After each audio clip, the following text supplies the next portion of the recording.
Aside from this rather amusing incident involving the manure pile and the guns, I had very little contacts with the native population. Lieutenant Clapp was the town major, and any little breach of the peace would be settled by him. There was very little of that. We had to close the Gast house at 9 o'clock, and we had some difficulties now and then with a broken window, but there were no claims that the claims officers would get excited about. Here I set up a pistol range, which was subsequently taken over by the division pistol team in preparation for the AEF shoot at Le Mans. I became the host to the officers and men of that team, and among them was my old college mate Chick Arthur. May 7th, we moved to the down the Arve Valley to the town of Noyenar, a spa composed of over 200 hotels and pensions, a large kurhaus, a casino, and some real shops. The water was too sulfurous for me, and one sip and I'd had enough. It had been utilized formerly as a leave town, and its facilities were so far in excess of anything that we had experienced before in our backcountry towns that it seemed like a transition into a new world. I was very comfortably quartered in the home of Dr. Unschold on Hochstrasse, and his kindness was enabled me to invite my fellow officers in for dinners and utilize his dining room. The battery was housed in two hotels nearby. Now that we were as comfortably situated, I felt free to ask for my 14-day leave of absence, and I chose England as my destination. I left Germany June the 10th, and after a day in Paris, where I was fitted out with a new uniform and a brief visit with Aunt Ella, I set out for London via Boulogne and Folkestone. At London, I struck up an acquaintance with a British major and told him I was looking for a quiet seaside resort where I could be free from any signs of the war and the army. He recommended Broadstairs on the Kentish coast. And that hither I set out and found it exactly what I had desired. Here I met a very charming lady, Mrs. Aubert, who invited me to her home, Eastview, to make it my headquarters during my stay. She had several paying guests with her. We spent many hours together in frank discussions of Anglo-American relations and the after effects of the war, particularly in relation to the great losses in the young men which were suffered by the British. She was extremely well educated and to the manner born, and her kindness to me will always linger as one of the bright spots of my overseas service. I neglected to register with the local police officials, and when I presented myself, they were surprised to learn that I was an American. They had been watching me, thinking that I was a Belgian. They had never seen an American officer, and I became a local object of observation during my short stay, and felt rather conspicuous when I appeared in public. Although with the British Reserve, they never made any attempts to open a conversation. I returned to Paris the 21st to find the situation relative to the enforcement of the armistice terms in such a critical condition that I had to cut short my expected stay there and rush back to find the regiment packed up and ready for orders to advance across the Rhine. The orders never came, as the German bluff was called, and we unpacked, rather disappointed that there was going to be no show.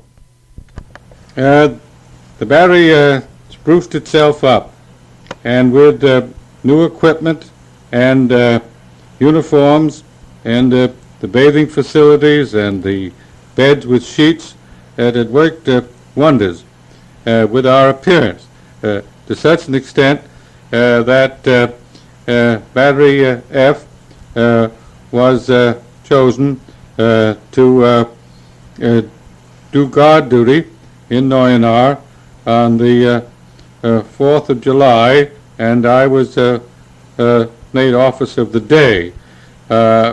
There was an incident during the night at the officers' club between some regimental jealousies, which was able to stop without many blows being struck. The colonel was rather grateful that the day had passed by without too much difficulty, and he told me after I'd been relieved of my duties as officer of the day that he had selected me to escort the regimental colors to the composite regiment in Paris to take part in the victory parade, which was to be held on the 14th of to march in the victory parade there on the 14th of July. This assignment was an enviable one, and I was very pleased to receive it. I selected as color sergeants Sergeant Winthrop of Battery A, who had been my unfailing support in many tight situations at the front, and Sergeant Collier of my own battery, together with the color sergeants who actually carried the colors, Sergeant Chessie and Weaver, with over 40 years service between them. We set out July 8th for Paris to become part of and witness to the greatest military demonstration of all time. We were, on the whole, the experience in the Army of Occupation was a satisfactory one in that there was no incidents which would earmark the American Army as taking advantage of their victory in the standpoint of pillage or overbearing attitudes. The men actually came in contact with the civilian population hourly, and that reaction took the form sometimes of a feeling that the Germans were not the Huns that they had been depicted. However, in my contacts with the businessmen and with the officers, ex-officers in the Army, I felt that this hatred towards France would never subside, that the children were inculcated with the belief in Der Tag, which was the day of victory in the future, and that it would be achieved. I am convinced that peace, universal peace, cannot come within the next 2 generations. The victory parades. At Coblentz, we were joined by the colors of the other regiments in the Army of Occupation, comprising the 1st, 2nd, 3rd, 4th, and 5th Divisions, 40 regiments in all. All roads led to Paris. France was recalling all her favorite and famous troops from every corner of the country. And the railroads from Metz to Paris was a continuous line of troop trains. At one point, we were sidetracked for 2 or 5 hours while train after train of French colonials passed us. This did not serve to put us in the best frame of mind towards our allies, but in peace as well as in war, we can as well at times to shrug our shoulders and say, c'est la guerre. On arrival in Paris, we were attached to the American Composite Regiment. This regiment was composed of men selected for their size and military bearing, and we used exclusively for parade and demonstration purposes. It was an inspiration and an education to watch them parade. We were quartered with them in the Bois de Vincennes on the outskirts of Paris. I was fortunate to be selected as the officer to lead the line of colors of the 4th Field Artillery Brigade, which comprised the 13th, 16th, and 77th Field Artillery.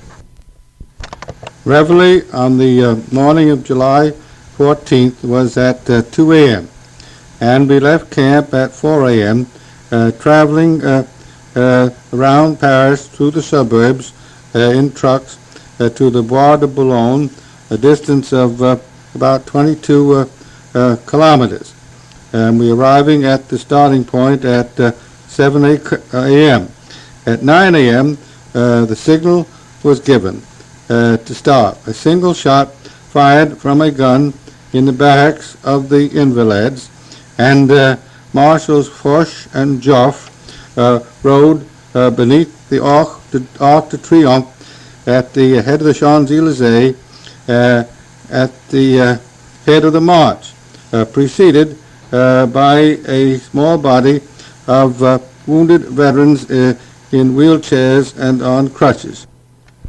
Immediately behind the Marshals of France rode General Pershing at the head of the 1 battalion of the Composite Regiment, which was split in the middle to contain the colors of the regiments of the 5 divisions which were participating.